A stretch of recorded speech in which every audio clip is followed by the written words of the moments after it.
देखिए, कश्मीर का जो मसला है ये इंडो पाकिस्तान की तारीख का एक सबसे बड़ा बिट्रेयल है। 1947 में जो पार्टीशन हमारा हिंदुस्तान का किया गया, जिसके नतीजे में पाकिस्तान वजूद में आता है, उसी वक्त कश्मीर के साथ एक बहुत बड़ी गद्दारी कर दी गई थी।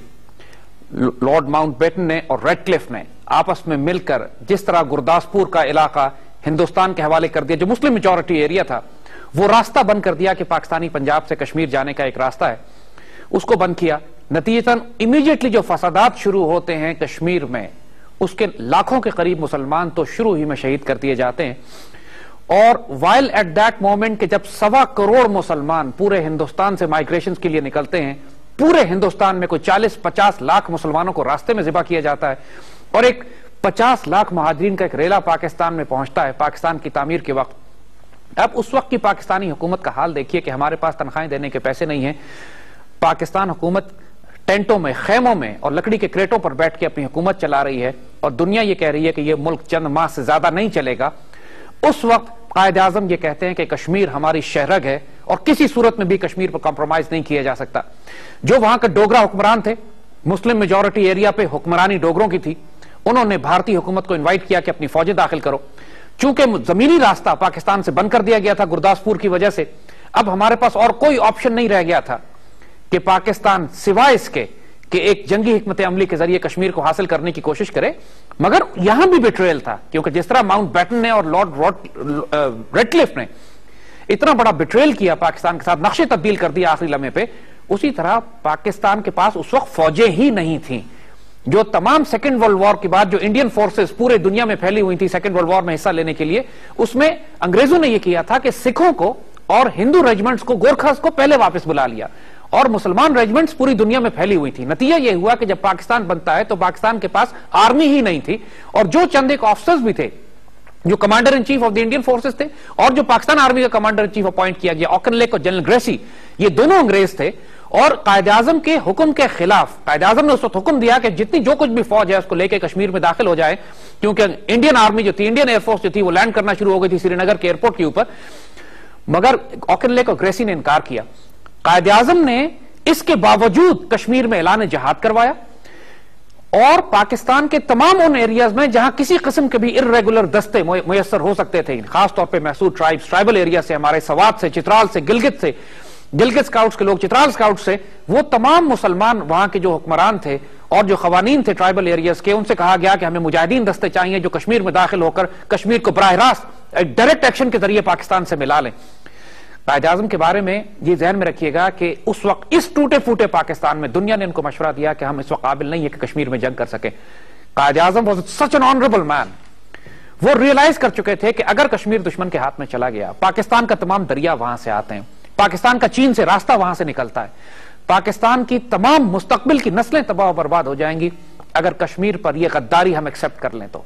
And Quaid Azam refuse to accept. तो यह बात ध्यान में रखिएगा कि सबसे पहला जिहाद कश्मीर में कायद आजम ने शुरू किया। कायद आजम ने ही मुजाहिदीन दस्तों को इस्तेमाल किया।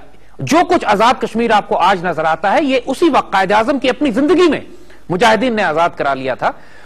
और कायद आजम जिंदगी के आखिरी सांस तक, ये हमारी तवील तरीन जंग भी थी, पाकिस्तान बनने से लेकर जब तक कायद आजम का इंतकाल होता है, कश्मीर में मुजाहिदीन दस्ते कश्मीर को आजाद कराने के लिए जंग करते रहते हैं। आहिस्ता आहिस्ता पाकिस्तान की रेगुलर आर्मी भी आना शुरू हो जाती है, वो भी शामिल होती है इसके अंदर। और एक तारीख रकम होती है कायद आजम के इंतकाल के बाद तक। उनके इंतकाल के बाद फिर ये इंडियंस भागे हुए जाते हैं यूनाइटेड नेशंस में और कहते हैं कि हम सीज फायर करना चाहते हैं और हम यूनाइटेड नेशन रेजोल्यूशंस के मुताबिक कश्मीर के अवाम को हक देंगे कि इस तस्वाब राय किया जाए, इनसे राय ली जाए और ये कहा जाए कि जिस तरफ ही शामिल होना चाहते हैं ये शामिल हो जाए।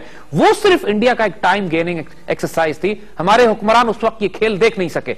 एक बिलीफ था, एक यकीन था कि शायद यूनाइटेड नेशन की कोई क्रेडिबिलिटी है और यूनाइटेड नेशन जो है आने वाले वक्तों में ये फैसला तस्वीर करा देगी, क्योंकि वर्ल्ड वॉर खत्म हुई थी, यूएन नई नई बनी थी और दुनिया को बड़ी उम्मीदें थी कि शायद यूनाइटेड नेशंस जो है अपना किरदार अदा करे। इसलिए बेवकूफी में, हम कहेंगे अपनी नासमझी में, यूएन पे एतबार करने के नतीजे में उस वक्त के जो हमारे पाकिस्तान के लीडर्स थे वो इस इंडियन ट्रैप में आ गए। Kashmir, it was a betrayal. 1948 में जो सीज फायर किया गया, कश्मीर के लोगों ने उस वक्त यही समझा कि हमारे साथ एक बिट्रेयल हुआ है, इस वक्त पीस नहीं होनी चाहिए थी। इंडियन डेस्परेट थे, हम बहुत करीब थे कश्मीर को कि इंडियन को प्रेशराइज कर ले। अगर आप नोट करें तो कारगिल पे जो हमने 1998 में लड़ाई लड़ी, 99 में लड़ाई लड़ी कारगिल की, 48 में हम कारगिल कैप्चर कर चुके थे।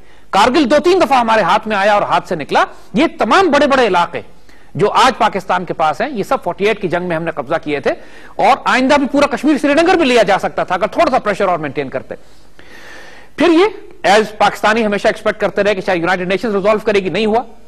उसके बाद जो दूसरी सीरियस अटेम्प्ट हुई कश्मीर को आजाद कराने की, वो जो हो सकती थी अगर, कि जब चाइनीज ने 1962 में इंडिया से इनकी जंग होती है और चीनी फौजें पूरे शुमाली हिंदुस्तान से इंडियन आर्मी को मार मार के धकेल के नीचे उतार देती हैं, और उस वक्त भी अयूब खान को पैगाम भेजा जाता है चाइनीज की तरफ से कि कश्मीर खाली है, आप अपनी फौजें दाखिल कर लें और कैप्चर कर लें।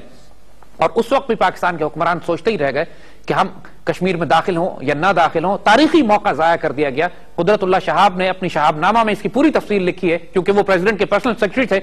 उन्होंने पूरी तफसील लिखी है कि कितनी बड़ी तारीखी गलती होती है कि हम कश्मीर को आजाद करा सकते थे। इस खजालत और इस शर्मिंदगी को दूर करने के लिए, और उस वक्त के जो फॉरेन मिनिस्टर थे जुल्फिकार अली भुट्टो, जो कोताही कर चुके थे पहले, उसको कफारा अपने ख्याल में अदा करने के लिए उन्होंने एक बहुत ही एम्बिशियस प्लान बनाया ऑपरेशन जिब्राल्टर के नाम से, जिसका मकसद यह था, और जो इन्होंने डिसइंफॉर्मेशन फैलाई उस वक्त के फॉरेन मिनिस्टर भुट्टो ने अयूब खान को, कि साहब कश्मीर की पूरी आबादी जो है वो जिहाद के लिए तैयार है, उठ खड़ी होगी, और पाकिस्तान को अपने कमांडो दस्ते दाखिल कर देने चाहिए उसके अंदर। और इस फॉल्टी इंफॉर्मेशन पे, फॉल्टी इंटेलिजेंस पे जो एनालिसिस करके बहुत बड़ा ऑपरेशन किया गया, और बड़ी भारी तादाद में पाकिस्तानी फौजी कमांडो उतारे गए कश्मीर में। मगर कश्मीर की आबादी के पास अंदर ना तो असला था, ना वो तैयार थे इस जहाद के लिए। नतीजा यह हुआ कि ऑपरेशन जिब्राल्टर बुरी तरह नाकाम हुआ। हमारे बहुत बड़ी तादाद में ऑफिसर्स और जवान अंदर शहीद हुए, और बड़ी मुश्किल से कुछ लोग निकलकर वापस पहुंच सके। और इसके नतीजे में एक पाकिस्तान और इंडिया के दरमियान झड़पें शुरू हो गई, और वही झड़प, उसका नतीजा यह निकला कि फिर भारत ने 65 की जंग पाकिस्तान पर मुसल्लत की, लाहौर पर हमला हुआ।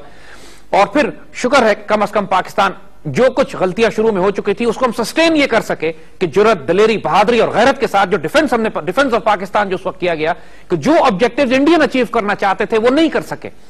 हमने भी कश्मीर में ऑब्जेक्टिव अचीव नहीं किया, इंडियंस जो अचीव करना चाहते थे वो नहीं कर सके। अल्टीमेटली जिब्राल्टर, ग्रैंड स्लैम और 65 की वॉर एक स्टेलमेट की हैसियत से खत्म होती है, जिसमें कम से कम इंडियंस को शदीद नुकसान उठाना पड़ा। It was a daring attempt, बेवकूफाना प्लानिंग जरूर थी ग्रैंड स्लैम और जिब्राल्टर की, लेकिन अल्हम्दुलिल्लाह पाकिस्तान को रिकवर फ्रॉम दिस। मगर कश्मीर हमारे हाथ नहीं आया। दूसरा मौका हमने कश्मीर को लेने का इजाया किया। फिर 71 में हमें बड़ी सख्त चोट आई। इंडिया ने वो सारा फोकस 65 के बाद ईस्ट पाकिस्तान पे कर दिया, और अगरतला साजिश, मुजीबुर रहमान, मुक्ति बानी, एक लो इंटेंसिटी कॉन्फ्लिक्ट के जरिए बगावत, गद्दारियां बर्पा की ईस्ट पाकिस्तान में। और इंडिया ने सारा फोकस रखा इसी बात पे कि अब वेस्ट पाकिस्तान से बाद में निपटेंगे, पहले ईस्ट पाकिस्तान